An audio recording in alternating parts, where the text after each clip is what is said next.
Сұлы адамға күш беретін дәнді дақылдардың бірі. Халықтық медицинада қаншама жыл тәжірибеден өткен сұлының қай дертке де шипасы тиеді. Оны қайнатып, езіп, ботқа жасап және салатқа қосып та пайдалануға болады. Сұлыдан дайындалатын қайнатпаны білгіңіз келсе, видеоны міндетті түрде соңына дейін қараңыздар.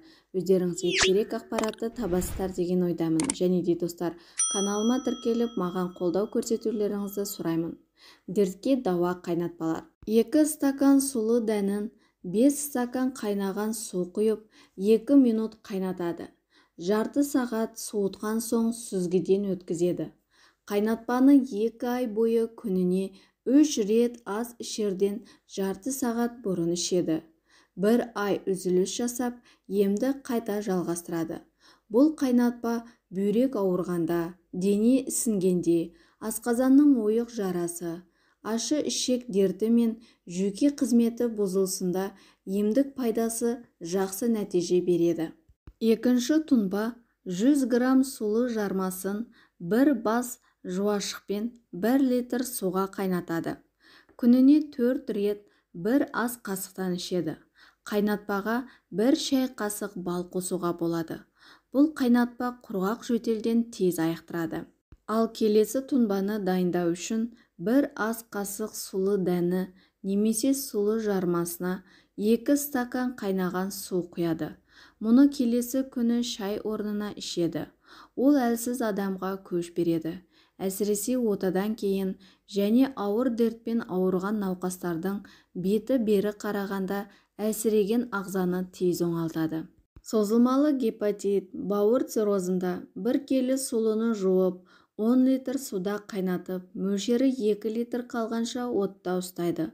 Сосын сүзіп алып, 1 келі балы мен 100 грамм сары май салып, тағы 10-15 минут қайнатады. Тамақтан 1 сағат бұрын 1 ас қасықтан күніне 3 рет қабылдайды. Қант диабеті кезінде сұлы дәнінің 1 стаканын 1 литр қайнаған суда ұстап 40 минут бұқтырады.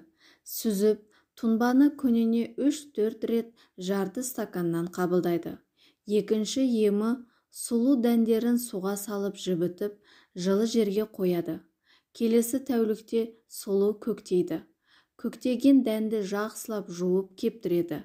Еттартқыштан өткізіп ұсақтайды. Оны суда езіп, қайнаған су құйып 1-2 минут қайнатып алады.